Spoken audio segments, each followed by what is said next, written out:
अस्सलाम वालेकुम, मैं हूं डॉक्टर ताहिरा और प्रोग्राम है जान है तो जहां है।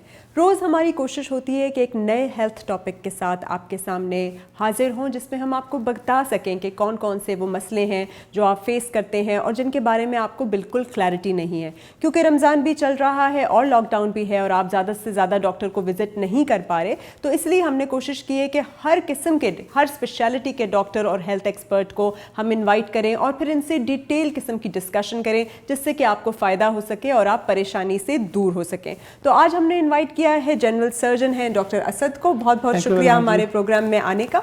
और हम आज उनसे बहुत सारी ऐसी जनरल कंसर्न्स डिस्कस करेंगे जो आपको हो सकते हैं, लेकिन आप हिचकिचाते हैं, कभी टाइम नहीं होता, कभी कोई ना कोई और इशू होता है जिसकी वजह से हम डॉक्टर के पास नहीं जा सकते। इनमें से एक बहुत कॉमन चीज़ होती है गिल्टियाँ। बहुत सारे लोगों को गिल्टियाँ होती है, कहीं किसी को कहीं होती है, किसी को कहीं होती है, और उनको नहीं पता होता कि कौन सी गिल्टी का क्या मतलब है और उसको डिफ्रेंशिएट कैसे करना है और कब डॉक्टर के पास जाना है या उसका क्या ट्रीटमेंट है। आप काइंडली सर अच्छी तरह से एक्सप्लेन कर दीजिए इनको कि ये जो लाइपोमा होता है या न्यूरोफाइब्रोमा होता है या लंप होता है, इनमें क्या डिफरेंस होता है, कैसे ये इसको डिटेक्ट करें। और गिल्टियों के बारे में आमतौर पर हमारी जो जनरल पब्लिक है वो थोड़ी सी काफ़ी उनमें एंग्जाइटी पाई जाती है। जो सबसे बड़ा हमारी पब्लिक में कंसर्न होता है जी कहीं ये गिल्टियाँ कैंसर तो नहीं है, खुदा न ख्वास्ता, और इसी के लिए वो ज़्यादातर डॉक्टर्स के पास आते हैं, भागते हैं। और जब भी हमारे पास कोई भी पेशेंट गिल्टी के साथ आता है तो सबसे पहला इसका क्वेश्चन यही होता है जी कि कहीं खुदा न खास्ता डॉक्टर साहब इसमें कैंसर तो नहीं है। तो अल्हम्दुलिल्लाह हम कंट्रीज है हमारे साथ जो डार्क स्किन पीपल है, जिस तरह हमारी एशियन लोग हैं, तो इनमें अल्लाह का शुक्र है कि जो गिल्टियाँ जो स्किन के नीचे ज़्यादातर गिल्टियाँ पाई जाती हैं, उनमें से ज़्यादातर गिल्टियाँ जो बिनाइन होती हैं, कैंसर वाली नहीं होती एज़ कम्पेयर टू जब आप वेस्टर्न कंट्रीज़ की बात करते हैं, क्योंकि वो फेयर स्किन लोग होते हैं, वहाँ पे सन एक्सपोजर ज़्यादा होता है, तो वहाँ पे जो स्किन की जो गिल्टियाँ होती हैं वो ज़्यादातर कैंसर की तरफ जाती हैं। लेकिन फॉर्चुनेटली हमारे कंट्रीज़ में इस तरह नहीं है। हमारे कंट्रीज़ में जो कॉमन गिल्टियों की टाइप्स पाई जाती हैं उनमें लाइपोमा हो सकता है, जिसको हम आम जुबान में अगर कहें तो चर्बी की गिल्टी हो सकती है। स्किन के नीचे कुछ चर्बी इकट्ठी हो जाती है जिसको हम कहते हैं लाइपोमा। तो वो हिलती जुलती है, यूजली वो हिलती जुलती है, फिक्स होती है। उसकी बहुत सारे सिम्टम्स पेशेंट्स को यूजली नहीं होती अनटिल अनलेस कि वो किसी ऐसे पार्ट के ऊपर, बॉडी के पार्ट के ऊपर ना हो जहाँ पे वो प्रेशर दे रही हो। ठीक है जी। अगर वो प्रेशर दे रही हो तो फिर वो ऑब्वियसली वो सिम्टोमेटिक होती है, वो पेन कर सकती है, कुछ कर सकती है। यूजली ये बड़ी सॉफ्ट सी नरम सी गिल्टियाँ होती हैं जो स्किन के नीचे बिल्कुल फ्री हिलती जुलती हैं, कोई बहुत ज़्यादा सख्त नहीं होती, बड़ी रेगुलर से इनके मार्जिन होते हैं। तो इनसे डरने की कोई बात नहीं है, इनसे डरने की कोई बात नहीं, इनमें दर्द वगैरह पेशेंट को नहीं होती और इसमें कैंसर का ऑलमोस्ट कोई रिस्क नहीं होता।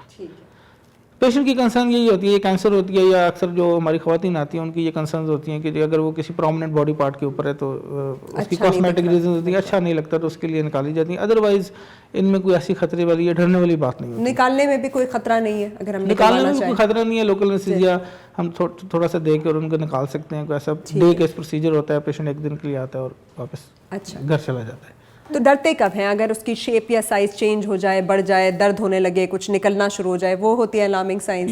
यूजुअली मैं कहूँगा लाइपोमा, जिसको हम लाइपोमा या गिल्टी कहते हैं, इसमें डरने की कोई ऐसी बात नहीं होती इसमें, क्योंकि जिसने मैंने अर्ज किया कि इसमें कैंसर में जो चेंज होने का अमल है वो बिल्कुल नहीं होता, ऑलमोस्ट जीरो। तो इसमें कोई ऐसी चेंज आती नहीं है। ठीक है। बहुत रेयर है अगर इसका साइज बड़ा हो जाए, जो स्किन के नीचे गिल्टियाँ होती हैं जिनको लाइपोमास कहते हैं। बाकी इनमें कोई ऐसी सिग्निफिकेंट चेंज आती नहीं है। अगर इसके अंदर चेंज आ रही है, एक कोई गिल्टी थी जिसको आप समझ रहे थे कि ये चर्बी की गिल्टी या लाइपोमा है, लेकिन उसके अंदर चेंजेस आना शुरू हो गई हैं, उसका साइज बहुत बड़ा होना शुरू हो गया है, उसकी जो कंसिस्टेंसी है वो हार्ड होना शुरू हो गया है, पहले सॉफ्ट थी, पहले वो फ्रीली मोबाइल थी, वो फिक्स होना शुरू हो गया, तो इसका मतलब है कि वो लाइपोमा नहीं था, वो कुछ और चीज़ थी। अच्छा, ठीक है। तो ये है भाई डिफरेंशिएटिंग फैक्टर। आपने ये देखना है कि अगर तो कोई गिल्टी है, पहले से थी, कोई चेंज नहीं है, आराम से मूव भी हो रही है या कहीं फिक्स्ड भी है, उसमें दबाने से भी दर्द नहीं होता, तो उससे आपने बिल्कुल परेशान नहीं हो रहा, अनलेस कि आपको लग रहा है कि किसी चीज़ पे वो दबा रही है या आपको बहुत बुरी लग रही है देखने में। पर अगर उसके साथ साथ ये होने लगे कि गिल्टी का साइज चेंज हो गया या उसके ऊपर का टेक्सचर चेंज हो गया, वो पहले जैसे थी अब वो ना वैसे फील होती है, चेंज हो गई है, या उसके अंदर से कुछ निकलना शुरू हो गया है, या उसके जो मार्जिन है वो उस तरह से स्मूथ नहीं रहे, तब आप अपने डॉक्टर से ज़रूर रजू करें और वो फिर उसको चेक करके आपको बताएंगे कि कुछ है या नहीं है। लेकिन आमतौर पर लाइपोमा से नहीं डरना। तो जो न्यूरोफाइब्रोमा होता है वो क्या होता है? न्यूरोफाइब्रोमा लाइपोमा से थोड़ा सा डिफरेंट होता है। जिस तरह कि मैंने आज किया, लाइपोमा ऐसी गिल्टी है जो कि चर्बी से अराइज करती है, जो हमारी स्किन के नीचे चर्बी होती है। लेकिन हमारी स्किन के अंदर चर्बी के अलावा और भी बहुत सारे स्ट्रक्चर्स होते हैं, जिनमें नर्व्स भी होती हैं, जिनमें फाइब्रस टिश्यू भी होता है। फाइब्रस टिश्यू हमारी स्किन का आप समझ लें कि एक सीमेंट है जो स्किन के डिफरेंट स्ट्रक्चर्स को जोड़ के रखता है। तो जो फाइब्रस टिश्यू या नर्व जो हमारी स्किन के नीचे दौड़ रही होती हैं, उनमें से अगर कोई गिल्टी अराइज होती है तो उसको हम न्यूरोफाइब्रोमा कहते हैं। अच्छा, इसके क्या सिम्टम्स होते हैं? न्यूरोफाइब्रोमा यूजुअली जो न्यूरोफाइब्रोमा की गिल्टी होती है वो लाइपोमा की निस्बत थोड़ी सी सख्त होती है। न्यूरोफाइब्रोमा की बहुत सॉफ्ट होती है। लाइपोमा फ्रीली मोबाइल होता है, बिल्कुल हर डायरेक्शन में आप उसको मूव करें तो मूव कर सकता है। लेकिन जो न्यूरोफाइब्रोमा होता है वो यूजुअली किसी एक डायरेक्शन में मोबाइल होता है, दूसरी डायरेक्शन में मोबाइल यूजुअली नहीं होता, क्योंकि जिस तरह मैंने इसके कि नर्व से अराइज कर रहा होता है। सो अगर फॉर एग्जांपल अगर नर्व से इस तरह अराइज कर रहा है तो आप एक डायरेक्शन में उसको मूव कर सकते हैं, दूसरी में मूव नहीं कर सकते। और दूसरा जो सबसे एक टिपिकल फीचर जो न्यूरोमास का होता है वो बाद दफ़ा ये होता है कि क्योंकि ये नर्व्स का ट्यूमर है तो उसकी जो नर्व्स की सिम्टम्स हैं वो पेशेंट में आ सकती हैं। फॉर एग्जांपल अगर बाजू के ऊपर पेशेंट को एक न्यूरोफाइब्रोमा है तो वो उसके आगे बाजू के आगे जो नर्व जा रही है उसमें उसकी ऑल्टर सेंसेशंस, कोई बर्निंग या टेंगलिंग सेंसेशन पेशेंट को दे सकता है। अच्छा, तो ये क्योंकि ये नर्व क्या है, इसमें वो आपकी नर्व शामिल होती है, तो वो नर्व जहाँ पे भी सप्लाई कर रही है, चाहे सुन हो गया, चाहे ज़्यादा सेंसेशन हो गया, चाहे दर्द हो गया, ये सब आपको होने लगता है। इसलिए ये जानना बहुत ज़रूरी है। तो इसी तरह जो हम बार बार कैंसर अवेयरनेस देते हैं और कहते हैं कि आपकी बॉडी में कोई गिल्टी हो, अगर आपको फील हो जाए, तो उसके लिए भी आप थोड़ा सा लोगों को बताते चलें कि कैंसरस कैसी होगी गिल्टी? कैंसरस देखें जी, सबसे पहले तो उसका स्किन का जो टेक्सचर है, जो उसके ऊपर की जो स्किन है वो यूजुअली नॉर्मल नहीं होती। अच्छा, कोई भी कैंसर ऐसा पड़े हुए होंगे या कुछ इस तरह से? कोई भी कैंसर ऐसा नहीं है कि जिसका स्किन का टेक्सचर नॉर्मल हो। ठीक है, उसके अंदर कोई ना कोई स्किन चेंजेस लाजमी होती हैं। स्किन बाद दफ़ा अल्सरेट कर जाती है, उसमें से बाद दफ़ा ब्लड आना शुरू हो जाता है। फिर जो आम गिल्टी होती है वो यूजुअली जिस तरह कि मैंने पहले बताया कि वो काफ़ी वेल सर्कमस्क्राइब्ड होती है, उसके एजेस बड़े क्लियर होते हैं, मार्जिन बड़े क्लियर होते हैं। लेकिन जो कैंसर की गिल्टी होती है उसके मार्जिन बड़े इरेगुलर होते हैं, बिल्कुल क्लियर मार्जिन आपको कभी भी यूजुअली नहीं मिलते। फिर जो कैंसर के अंदर जो उसके मॉर्फोलॉजिकल फीचर्स हैं, जो उसकी आप कह लें उसकी जो शेप है, जो उसकी स्किन चेंजेस हैं, वो अगर खुदा न खास्ता कैंसर की गिल्टी है तो वो बड़ी तेज़ी से चेंजेस उसमें आ रही होती हैं, जबकि जो बिनाइन होती है उसमें चेंजेस यूजुअली इस तरह तेज़ी से नहीं आ रही होती। फिर कैंसर की गिल्टी अगेन फिक्स होती है। तो दो तीन चीज़ें हैं जो अगर मैं इसको समराइज़ करूँ अपनी बात को कि हम किस तरह डिफ्रेंशिएट करेंगे कि ये कैंसर की गिल्टी है खुदा न खास्ता या ये बिनाइन गिल्टी है। तो अगर तो आपकी गिल्टी सख्त है, अगर वो स्किन के साथ या अंडरलाइंग जो उसके स्ट्रक्चर्स हैं उसके साथ फिक्स है, मूव नहीं कर सकते आप, और अगर ऐसी गिल्टी है कि जिसके मार्जिन बड़े क्लियर नहीं है, राउंडेड स्वेलिंग नहीं है, रेगुलर सी स्वेलिंग है और उसके ऊपर स्किन चेंजेस है, तो यूजुअली इस तरह की गिल्टियाँ जो होती है अभी सोचना चाहिए कि ये खुदा न खास्ता कैंसर ना हो। फिर हमें उनको फर्दर टेस्ट करके वैलिडेट करना पड़ता है, हाँ जी ये कैंसर है या कैंसर नहीं है। अच्छा, तो आपने देखा कि डॉक्टर साहब ने किस तरह आपको डिफरेंट गिल्टियों के बारे में बताया। तो उन्होंने जैसे पहले आपको बताया कि अगर गिल्टियाँ ऑल ओवर द बॉडी हैं तो और वो हिल रही हैं पूरी तरह, वो सॉफ्ट सी हैं और उनमें कोई चेंजेस नहीं है और बड़ा क्लियर सा वो गोला सा है, मार्जिन उसका बड़ा क्लीन सा है, तो फिर उसमें डरने और घबराने की बात नहीं है। और उसी तरह अगर नर्व्स के ऊपर है, उसकी वजह से आपका कोई जगह सुन हो रही है या उसमें बहुत ज़्यादा सेंसेशन आ रही है, तो वो नर्व की गिल्टी है, वो उन्होंने कहा थोड़ी सी हार्ड होती है और वो किसी एक प्लेन में नर्व के साथ जो है ना वो मूव करती है, उसमें भी इस कदर घबराने की ज़रूरत नहीं होती। लेकिन अलबत्ता अगर आपकी बॉडी में कहीं भी आपको महसूस होती है कि कोई गिल्टी पहले नहीं थी और अब आ गई है, या उसका जो है वो साइज़ बढ़ रहा है, या उसके ऊपर की जो स्किन है वो कभी लाल हो रही है, या उसके ऊपर पिट्स से पड़ रहे हैं, या वो बिल्कुल जैसे ऑरेंज का आपका छिलका होता है उस तरह की होने लगे, या उसकी तरफ से कोई खिंचाव हो रहा है, या उसके जो एजेस हैं वो बिल्कुल अनइवन से हैं, वो गोल नहीं, आपको एक अजीब अनयूनिफॉर्म सी एक चीज़ नज़र आ रही है, या फिर उसमें कोई भी सिम्टम्स साथ आ रहे हैं, तो आपने ज़रूर अपने डॉक्टर के पास जाना है। आपने इसको बिल्कुल इग्नोर नहीं करना। कोई चीज़ अगर निकल रही है किसी फोड़े में से तो उसको भी जाके डॉक्टर को दिखाना बहुत ज़रूरी है। वो इवैल्यूएट करेंगे, उसे टेस्ट करेंगे और इस हिसाब से इसको ट्रीट करेंगे। हम बहुत ही इंपॉर्टेंट इन्फॉर्मेशन गिल्टियों से रिलेटेड डिस्कस कर रहे थे डॉक्टर साहब से। इस पर हम लेंगे एक छोटा सा ब्रेक और हाजिर होंगे ब्रेक के बाद। Welcome back. हम डॉक्टर असद से डिस्कस कर रहे थे जो कि जनरल सर्जन हैं। एक और चीज़ जो रमज़ान में बहुत कॉमन होती है वो है कॉन्स्टिपेशन, और कॉन्स्टिपेशन या कब्ज़ उन लोगों के लिए बहुत पेनफुल हो जाती है जिन्हें बवासीर या हेमोरॉइड्स का मसला होता है। तो इसके ऊपर आप आम लैंग्वेज में इलेबरेट कर दें थोड़ा। जहाँ तक हेमराइड्स या बवासीर से रिलेटेड जितनी प्रॉब्लम्स हैं, स्पेशली जिस तरह आपने बताया कि रमज़ान में हमें काफ़ी इस तरह के इश्यूज़ देखने में मिलते हैं, जो सबसे बड़ा कंसर्न हमारे पेशेंट का होता है या जो जिसके साथ पेशेंट प्रेजेंट करते हैं हमारे पास, वो उनकी ब्लीडिंग का होता है कि जी उनके बैक पैसेज से ब्लीडिंग आ रही है। अच्छा, ब्लीडिंग हो रही है, तो खून निकल रहा है। खून निकल रहा है। तो आमतौर पे जो हमारी जनरल पब्लिक है वो तकरीबन हर चीज़ को वो समझती है कि शायद ये हेमराइड्स ही हैं, बवासीर ही है। हालांकि जो ब्लीडिंग पीआर है वो एक बड़ी सिनिस्टर सिम्टम्स होती है और इसके साथ काफ़ी सारी बीमारियां एसोसिएटेड होती हैं, सिर्फ हेमराइड नहीं होते। मैंने अपनी क्लिनिकल प्रैक्टिस में देखा है कि ज़्यादातर केसेस में हमारे इस जो लोकेशन है इसमें लोग आते हैं, जी डॉक्टर साहब मुझे बवासीर है, आप उनसे आप पूछते हैं जी आपको क्या मसला, वो कहते हैं जी मुझे ब्लड आता है, खून आता है, लेकिन जब आपको उनको एग्जामिन करके देखते हैं तो मैंने देखा 80% केसेस में वो बवासीर नहीं होती, क्योंकि इस रीजन में और 8-10 बीमारियाँ ऐसी होती हैं कि जो हमारे रीजन में काफ़ी कॉमन है, जिसको हम अगर मेडिकल टर्म, एक तो हेमराइड्स हैं, बवासीर है, दूसरी फिशर्स होते हैं, ठीक है, जो कि एक जख्म बन जाता है, बवासीर नहीं होती। तो बहुत सारे लोग फिशर को कंफ्यूज कर रहे होते हैं कि ये हेमराइड्स ही तो हैं। बेसिकली बवासीर क्या चीज़ होती है? बवासीर जो हमारा जो पखाने का रास्ता होता है उसके अंदर ब्लड वेसल्स होती हैं, नॉर्मल इंसान के अंदर होती हैं, वो कॉन्स्टिपेशन से या डिफरेंट कब्ज़ की वजह से, लाइफस्टाइल की वजह से बाद वो जो वेन्स होती हैं वो फूल जाती हैं। ठीक है, जो विनस कुशन्स होते हैं हमारे पैसेज के अंदर, वो जब फूल जाते हैं तो हम उनको कहते हैं बवासीर। अब जब वो फूलती हैं तो ऑब्वियसली फिर वो डिफरेंट किस्म के, जिसको उर्फ आम में मोके कहा जाता है या दाने कहा जाता है, वो दाने बन जाते हैं और जब वो खाना करता है पेशेंट तो उसके साथ वो बाहर आते हैं और वो ब्लीडिंग भी करते हैं। बवासीर के साथ ब्लीडिंग होना ज़रूरी नहीं है, बवासीर ब्लीडिंग के साथ भी हो सकती है, बवासीर ब्लीडिंग के बगैर भी हो सकती है। पेनफुल प्रोसेस है? यूजली बवासीर पेनफुल प्रोसेस नहीं है। हाँ जी, यही है। अगर पेनफुल प्रोसेस है, अगर पेशेंट पेन की कंप्लेन कर रहा है तो usually most of the cases में वो बवासीर नहीं होती, कोई और चीज़ होती है। यूजुअली फिशर होता है। फिशर मतलब जख्म बन जाता है। फिशर जख्म होता है, कॉन्स्टिपेशन की वजह से जो खाने का रास्ता उसमें एक स्लिट आ जाता है, एक जख्म बन जाता है, जिसको हम फिशर कहते हैं। यूजुअली वो बहुत पेनफुल होता है, उसके साथ भी ब्लीडिंग होती है, उसके साथ बाद दफ़ा छोटे मोटे स्किन टैग्स मौके बन जाते हैं। सो पेशेंट अक्सर यही समझते हैं कि ये बवासीर है। फिर कोलन कैंसर में भी होता है बहुत ज़्यादा ब्लीडिंग। कोलन कैंसर एक ऐसी चीज़ है कि जिसको हमारी सोसाइटी में बहुत ज़्यादा इग्नोर किया जाता है। उसकी वजह बहुत सारी हमारी, एक तो जनरल पब्लिक की अवेयरनेस भी नहीं है कि, क्योंकि जिस तरह मैंने पहले अर्ज़ किया कि हमारे जितने पेशेंट्स हैं जिनको ब्लीडिंग का प्रॉब्लम होता है वो कहते हैं ये बवासीर है। वो हकीमों के पास, जीपीज़ के पास, इवन जो हमारे डॉक्टर्स हैं जो जनरल प्रैक्टिशनर्स होते हैं, स्पेशलिस्ट नहीं होते, उनको भी आइडिया नहीं होता और उनके पास जाते रहते हैं और वो उसको एज ए बवासीर ट्रीट करते रहते हैं, हालांकि वो कोई और चीज़ होती है। बल्कि आप कोलन कैंसर के ऊपर थोड़ी सी अवेयरनेस दें कि वहाँ पे वेस्ट में तो जैसे ही 55 क्रॉस करता है हर मेल के लिए तो स्पेशली मैंडेटरी होता है कि वो कोलन की अपनी स्क्रीनिंग करा दें। तो आप थोड़े से अगर उनको सिम्टम्स बता दें कि कोलन कैंसर में ये कुछ होता है, ताकि लोग उसको सही टाइम पे वो कर लिया करें ट्रीट। देखें जी, एक तो सबसे बड़ी चीज़, अगर आप 50 प्लस हैं और आपको ब्लीडिंग हो रही है बैक पैसेज से, तो आपको हर सूरत अपनी कोलोनोस्कोपी स्क्रीनिंग करानी चाहिए। अपनी पूरी आंख का मुआयना कराना चाहिए बज़रिया कैमरा, जिसको हम कोलोनोस्कोपी कहते हैं, आम ज़बान में लोग उसको एंडोस्कोपी भी कहते हैं। सो हाँ, जो भी बंदा जो 50 प्लस है अगर उसको ब्लीडिंग हो रही है तो हम इसको कहते हैं ये अलार्मिंग साइन है। इस पेशेंट में कोलोनिक कार्सिनोमा को, जो कोलोन का कैंसर है, आंतड़ियों का कैंसर, उसके होने के चांसेस बहुत ज़्यादा है।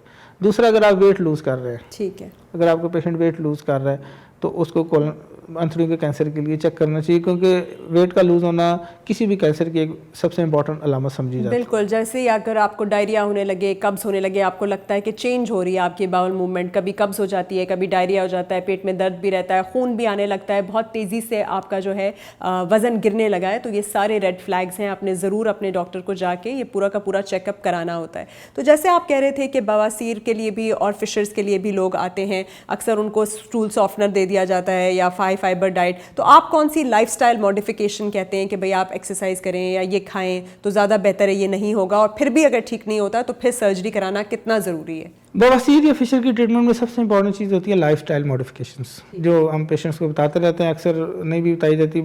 लेकिन अगर आप पेशेंट की लाइफस्टाइल मॉडिफिकेशन नहीं करेंगे और आप उसको मेडिकली ट्रीट करेंगे या उसकी सर्जरी करेंगे, कुछ अरसे के बाद उसकी प्रॉब्लम रिकर कर जाएगी अगर उसने पेशेंट अपने लाइफस्टाइल को चेंज नहीं किया। उसमें क्या क्या चीज़ें हैं ये लाइफस्टाइल में सबसे जो इंपॉर्टेंट चीज़ है, सबसे जो पहली चीज़ है दैट इज डाइट।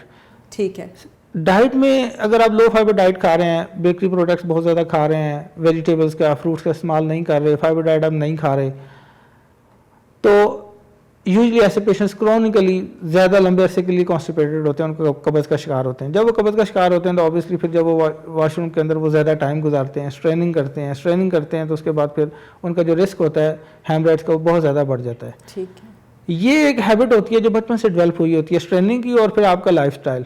अगर आपने इन दोनों चीज़ों को एड्रेस नहीं किया और आपने इसके बगैर पेशेंट को मेडिकल ट्रीटमेंट में डाल दिया या आपने पेशेंट की सर्जरी भी इवन कर दी, लेकिन पेशेंट का आपने लाइफस्टाइल चेंज नहीं किया, उसके ऊपर आपने उसको एडवाइस नहीं दी, तो कुछ अर्से बाद वो पेशेंट आपके पास दोबारा आएगा, दोबारा उसी प्रॉब्लम के साथ। तो बेसिकली हमने डिस्करेज करना है कि लोग ज़्यादा टाइम बाथरूम में ना गुजारें, जिन बच्चों को आदत हो जाती है या कई बड़ों को भी पढ़ने की आदत होती है बाथरूम में या सब, या स्ट्रेन करने की, तो आपने ज़्यादा जोर बिल्कुल भी नहीं डालना। आपने बस जाके कोशिश करनी है कि जल्द से जल्द आप स्ट्रेन वापस आ जाएं और स्ट्रेन ना करें। दूसरे, जैसे डॉक्टर साहब कह रहे हैं कि आपने डाइट में बहुत ज़्यादा फाइबर लें, जितने ज़्यादा आप फल और सब्जियां खाते हैं उनको उनकी स्किन के साथ खाएं, आप पानी ज़्यादा पिएं, और आप जो कॉम्प्लेक्स कार्ब्स होते हैं, दलिया हो गया, चक्की के आटे की रोटी हो गई, और इस तरह की चीज़ें ज़्यादा से ज़्यादा इस्तेमाल करें तो भी बहुत बेहतरी होती है।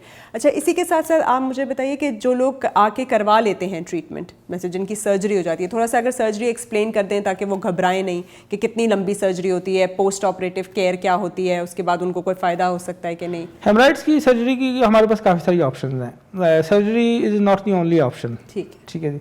हेमराइड यूजली 3 डिग्रीज के होते हैं, first degree, second degree, third degree haemorrhoids होते हैं। सो जो फर्स्ट डिग्री हेमराइड होता है वो सबसे कम दर्जे के हेमराइड्स होते हैं, जो थर्ड डिग्री या फोर्थ डिग्री होते हैं वो सबसे सीवियर फॉर्म के हेमराइड्स होते हैं। सो यूजली जो पहले दर्जे के हेमराइड्स होते हैं उनमें यूजली पेशेंट को सिर्फ ब्लीडिंग हो रही होती है और उसमें सर्जरी की ज़रूरत नहीं पड़ती। आप उनमें उनको हमारे पास डिफरेंट मेडिकेशन होती हैं, वो इंजेक्शन लगा देते हैं पेशेंट को और उससे यूजली पेशेंट सेटल हो जाता है। सो इंजेक्शन विद लाइफस्टाइल मॉडिफिकेशन काफ़ी होता है, पेशेंट सेटल हो जाता है। दूसरी होती है सेकंड डिग्री हेमराइड्स होते हैं, जो आप दोनों के जो दरमियान वाले हेमराइड्स होते हैं वो थोड़ी सी मॉडरेट सीवियर फॉर्म होती है फर्स्ट डिग्री के मुकाबले में। उसमें पेशेंट को ब्लीडिंग भी होती है और मोके भी बने होते हैं, दाने भी निकल रहे होते हैं। सो ऐसे पेशेंट्स को आपको usually most of the cases में 80% केसेस में बैंडिंग, एक बैंड रिंग होते हैं, हम जो हेमराइड्स की गिर्द लगा देते हैं और 8 से 10 दिन में हेमराइड्स खुद ही स्लाफ ऑफ हो जाते हैं, खुद ही ख़त्म हो जाते हैं। तो 80% पेशेंट्स में ये वाली जो चीज़ है ये काम कर जाती है और वो सर्जरी से बच जाते हैं। अच्छा। तीसरी कैटेगरी पेशेंट्स की वो आती है जिनमें ये बाकी ट्रीटमेंट्स फेल हो जाती हैं या जिनके हेमराइड 3rd डिग्री के या 4th डिग्री पे चले जाते हैं। तो उस सूरत में ना आप इंजेक्शन लगा सकते हैं ना आप बैंड्स लगा सकते हैं। तो यूजली ये चीज़ ट्रीटमेंट मोडालिटीज़ फेल हो जाती हैं तो उसमें आपको भी सर्जरी करनी पड़ती है। सर्जरी यूजली ओपन और स्टेपल हेमराइड दोनों सर्जरीज होती हैं। स्टेपल हेमराइड भी एक आजकल नई टेक्निक है, जिसका एक डिवाइस होता है जिसकी मदद से आप वो डिवाइस आप बैक पैसेज में इंसर्ट करते हैं, वो खुद ही हेमराइड्स को काटता है और खुद ही स्टिचेस लगा देता है। अच्छा। और ये वाला प्रोसेस जो है यूजली बड़ा कम पेनफुल होता है एज़ कम्पेयर टू जो दूसरी कन्वेंशनल पुरानी सर्जरी है। और जो दूसरी सर्जरी है, पुरानी सर्जरी है, उसमें हम पेशेंट को एनेस्थेटाइज करते हैं और उसके हेमराइड्स को फिजिकली जाके काटते हैं और स्टिचेस की ज़रूरत हो स्टिचेस लगाते हैं। अच्छा, ये जो स्टूल सॉफ्टनर्स और लैक्सेटिव्स होते हैं ये कितने यूज़फुल होते हैं? इसकी एडिक्शन तो नहीं हो जाती या लोगों को लेने चाहिए, या अगर लेने चाहिए तो किस तरह से यूज़ करने चाहिए? यूजली जो मेरा जो पर्सनल एक्सपीरियंस है, जो मेरी पर्सनल प्रैक्टिस है, उसमें मैं यूजली पेशेंट्स को एडवाइस करता हूँ कि वो लाइफस्टाइल मॉडिफिकेशन और नेचुरल रेमेडीज़ के थ्रू अपनी कॉन्स्टिपेशन को करेक्ट करने की कोशिश करें।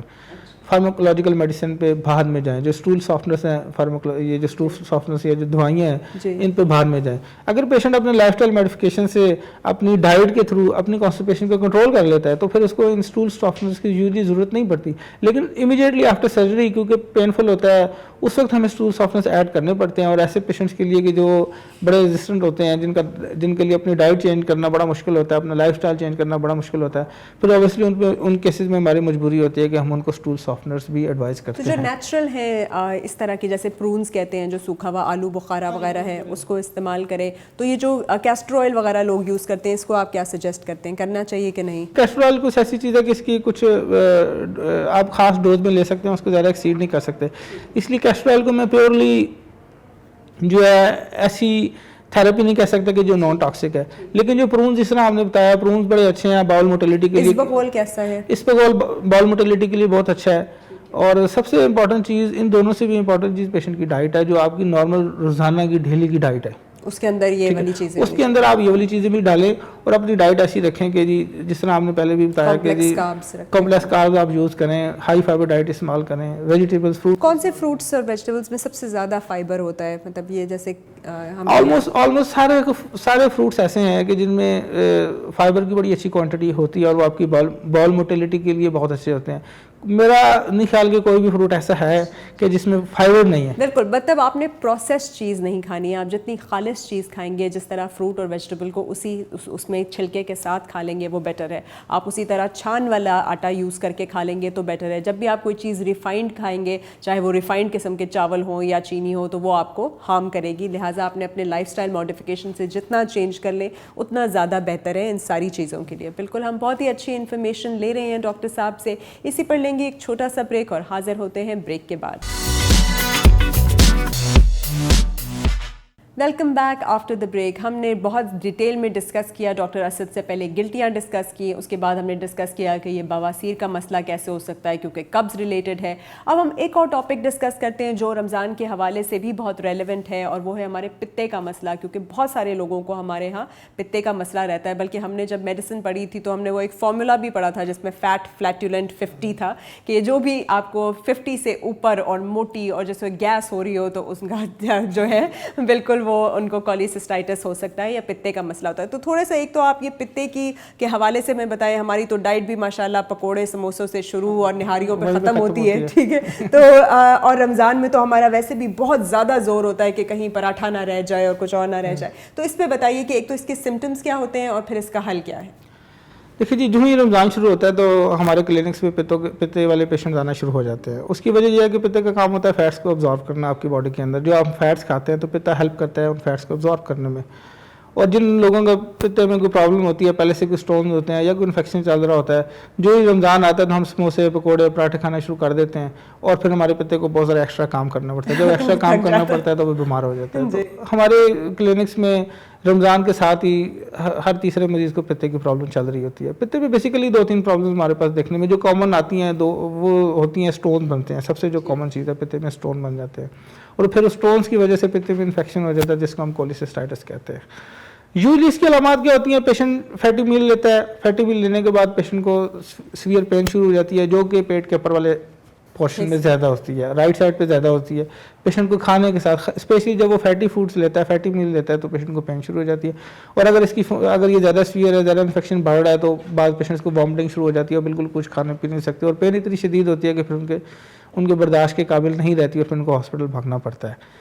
तो इस कंडीशन को हम कहते हैं एक्यूट कोलिसिस्टाइटिस, और इसको हम अपनी मेडिकल टर्म में एक सर्जिकल इमरजेंसी लेते हैं और इन पेशेंट्स को अर्जेंटली मैनेज करना पड़ता है विद मेडिकेशन और इवन विद सर्जरी।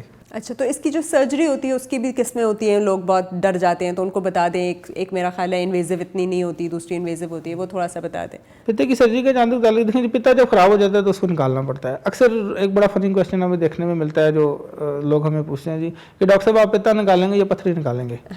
तो पित्ता अंदर छोड़ेंगे, फिर हमें कहते हैं जी नहीं पथरी नहीं निकालेंगे, पित्ता भी साथ निकालेंगे। वो कहते हैं जी पित्ता साथ क्यों निकाल रहे हैं आप सर, पथरी निकालें। सो उनसे हम यही अर्ज कहते हैं कि पथरी पित्ते में बनती है उस वक्त जब आपका पित्ता काम करना छोड़ देता है। अच्छा, ठीक है, तो इसलिए अगर आप पित्ते को छोड़ देंगे और पथरी को सिर्फ निकालेंगे तो आपकी मसले का हल जब हम नहीं है। पित्ता निकाल देते हैं, मैं एक बहुत लेमैन क्वेश्चन कर रही हूँ क्योंकि हर तरह की जगह पे ये देखा जाता है और सिर्फ डॉक्टर्स नहीं है जो देख रहे हैं, तो अगर पित्ता निकाल देते हैं तो पित्ते का फंक्शन फिर कौन करता है? पित्ते का काम होता है फैट्स को अब्जॉर्ब करना। ठीक है जी। और पित्ता जब खराब होता है तो पित्ता आपका काम वैसे ही नहीं कर रहा होता। ठीक है, इसलिए पेशेंट फैट इंटॉलरेंट होते हैं, फैट्स को वो बर्दाश्त नहीं कर सकते। जब भी वो फैट्स वगैरह खाते हैं तो उनको प्रॉब्लम शुरू हो जाती है। सो पित्ता काम पहले ही नहीं कर रहा होता, आप उसको अगर निकाल दें तो उससे फ़र्क नहीं पड़ता क्योंकि वो पहले ही काम नहीं कर रहा होता। जहाँ तक सवाल है कि पित्ते का काम कौन करता है, क्योंकि पित्ते का काम है फैट्स को अब्जॉर्ब करना, और सिर्फ पित्ते का काम नहीं है फैट्स को अब्जॉर्ब करना, कुछ और बॉडी में एंजाइम जैसे बन रहे होते हैं जो फैट्स को अब्जॉर्ब करते हैं। ऑब्वियसली जब हम पित्ता निकाल लेंगे तो फैट्स कम अब्जॉर्ब होंगे, जो कि एक अडल्ट के लिए मेरा ख्याल अच्छी बात है कि उसके फैट्स कम अब्जॉर्ब हों। और ये सारी चीज़ें साथ उसको अपनी लाइफस्टाइल आगे भी उसको मोडाइज करना पड़ता है। फैट्स उसको फॉर द लाइफ उसको फैट्स को अवॉइड करना पड़ता है। अब फैट्स को अवॉइड करने का ये मतलब नहीं है कि उसने सारी ज़िंदगी जीरो फैट्स पे आ जाना है, जो पॉसिबल नहीं है। ऑब्वियसली हमारे कंट्री में तो बिल्कुल पॉसिबल नहीं कि आप जीरो फैट्स पे आ जाएं। फैट्स को अवॉइड करने का मतलब होता है कि आपने तली हुई चीज़ें नहीं खानी, पकोड़े समोसे पराठे जिनमें डीप फ्राई चीज़ें, इस तरह की चीज़ें नहीं खानी। जो हम नॉर्मल घरों में सालन पकता है उसमें जो थोड़ा बहुत आप कुकिंग ऑयल डालते हैं तो वो डाल सकते हैं, उससे कोई प्रॉब्लम नहीं होती पेशेंट को यूजुअली।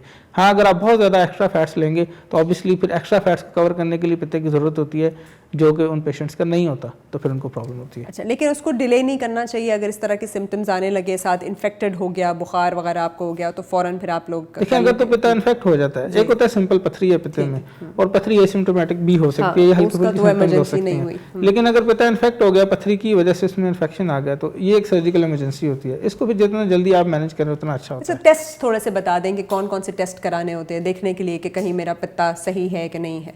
यूजली जो बेस्ट गोल्ड स्टैंडर्ड जिसको हम टेस्ट कहते हैं पित्ते के लिए, वो अल्ट्रासाउंड किया जाता है। अल्ट्रासाउंड से अच्छा कोई टेस्ट नहीं है, ना ही अल्ट्रासाउंड से आगे किसी टेस्ट के कराने की ज़रूरत होती है। सो यूजली हम 99% केसेस में अल्ट्रासाउंड के साथ हम डायग्नोज कर लेते हैं कि इस पेशेंट को पित्ते की प्रॉब्लम है या इस पेशेंट को पित्ते की प्रॉब्लम नहीं है। अच्छा, आजकल बहुत फैशन है लैप्रोस्कोपिक, ये जो सर्जरीज होती हैं, लेप्रोटमी वो करते हैं, उसके ऊपर थोड़ा सा बता दीजिए। पित्ते की दो तरह की सर्जरीज होती हैं। एक पुराना मेथड है जिसको हम कन्वेंशनल मेथड कहते हैं, उसमें कट लगा के पेट के ऊपर एक खोला जाता है सारा पेट को और फिर पित्ते को बाहर निकाला जाता है, वो जो कन्वेंशनल अप्रोच, उसको हम कन्वेंशनल सर्जरी कहते हैं। उसके ऊपर ऑब्वियसली पेशेंट को एक बड़ा कट लगता है, एक बड़ा स्कार बनता है बाद में, और उसकी रिकवरी टाइम ज़्यादा होता है क्योंकि उसके एक बड़ा कट लगा हुआ है, उसके रिकवर होने में टाइम ज़्यादा लगेगा, उसको सर्जरी के बाद पेन होगी, वो देर से अपनी जो रूटीन है उस पर वापस आएगा, उसकी जो अपनी जो हीलिंग है वो डिलेड होगी। लेकिन जो लेप्रोस्कोपिक सर्जरी है, लेप्रोस्कोपिक सर्जरी में हम छोटे छोटे एब्डोमेन के पेट के ऊपर सुराख करते हैं और उन सुराखों के थ्रू हम एक कैमरा इंसर्ट करते हैं पेशेंट के पेट के अंदर, और उसी तरह के छोटे छोटे इंस्ट्रूमेंट होते हैं जो हम दूसरे सुराखों से एंटर करके पित्त को हम डायसेक्ट करके निकाल लेते हैं। इससे पेशेंट के जो स्कार हैं वो ऑलमोस्ट ना होने के बराबर बनते हैं। With the passage of time जो छोटे छोटे सुराखों के स्कार होते हैं वो भी गायब हो जाते हैं, पेशेंट को पेन बहुत कम होती है। आप पेशेंट की सर्जरी करते हैं और पेशेंट 3 घंटे बाद चल फिर रहा होता है। ये बताने का आप लोगों को मकसद ये है कि कोई अगर आपको बोलता है लैप्रोस्कोपिक सर्जरी है और किसी और जगह पे लेप्रोटमी है, पूरा खोल के करना है, तो आप लोग प्लीज़ जो है ऑप्ट करें लैप्रोस्कोपिक सर्जरी के लिए, क्योंकि वो लेस इन्वेजिव होगी, लेस पेनफुल होगी और आपके लिए बेहतर होगी। हमारी कोशिश होती है कि हम सिंप्लीफाइड फॉर्म में आपको जितनी इन्फॉर्मेशन दे सकते हैं दें, ताकि आपको जो है ना आसानी हो, अवेयरनेस हो, आपको पता हो कि अगर मुझे इस तरह के कोई भी अलामात आ रहे हैं तो मैंने किस किस्म की ट्रीटमेंट लेनी है। तो डॉक्टर साहब, हमने काफ़ी इन डिटेल बात की रमज़ान के हवाले से जो होते हैं, और कौन सी प्रेजेंटेशन है जो आपके यहाँ बहुत ज़्यादा कॉमन इन दिनों में आती है, जो आपको लगता है कि मैं थोड़ा सा डिस्कस कर लूँ? रमज़ान में दूसरी जो प्रॉब्लम हमें देखने में मिलती है उसको हम कहते हैं गैस्ट्राइटिस का मतलब होता है कि आपके मैदे के अंदर सोजिश हो जाती है। ठीक है। गैस्ट्राइटिस या मैदे की जो सोजिश है वो आमतौर पे उन लोगों को होती है जिनको पहले से इस तरह की प्रॉब्लम्स चल रही होती हैं, पहले से चल रही होती है। रमज़ान के अंदर जब वो हम स्पाइसी फूड और फैटी फूड्स के ऊपर आते हैं तो वो जो प्रॉब्लम हमें पहले से चल रही होती है मैदे की सोजिश की, वो एग्रीवेट हो जाती है, उसकी शिद्दत में इजाफा हो जाता है, तो फिर पेशेंट हमें देखने में मिलते हैं। आमतौर पे जो मैदे की सोजिश है उसको पित्ते की सोजिश के साथ बहुत कंफ्यूज किया जाता है, और काफ़ी सारे केसेस में मैदे की सोजिश को पित्ते की सोजिश से डिफ्रेंशिएट करना सिर्फ पेशेंट को देखकर बड़ा मुश्किल होता है, तो उसके लिए आपको फर्दर इन्वेस्टिगेट करना पड़ता है उन चीज़ों को देखने के लिए। बहुत बहुत शुक्रिया डॉक्टर साहब, थैंक यू सो मच। आपने बहुत ही यूज़फुल इन्फॉर्मेशन हमें दी, आपके आने का बहुत शुक्रिया। उम्मीद है आज की इन्फॉर्मेशन से आपको काफ़ी पता चल गया होगा कि गिल्टी क्या होती है और पित्ता क्या होता है और पित्ते की सोजिश क्या होती है। तो इसके बाद आपने अपनी डाइट में ज़रूर वो चेंजेस लेकर आने हैं, और जो हम बार बार कहते हैं, खालिश चीज़ खाइए, फाइबर से भरी चीज़ खाइए, ढेर सारा पानी पीजिए और चिकने से दूर रहिए। कल हाजिर होंगे एक और नए हेल्थ टॉपिक को लेकर। देखने का बहुत बहुत शुक्रिया। अल्लाह हाफिज़।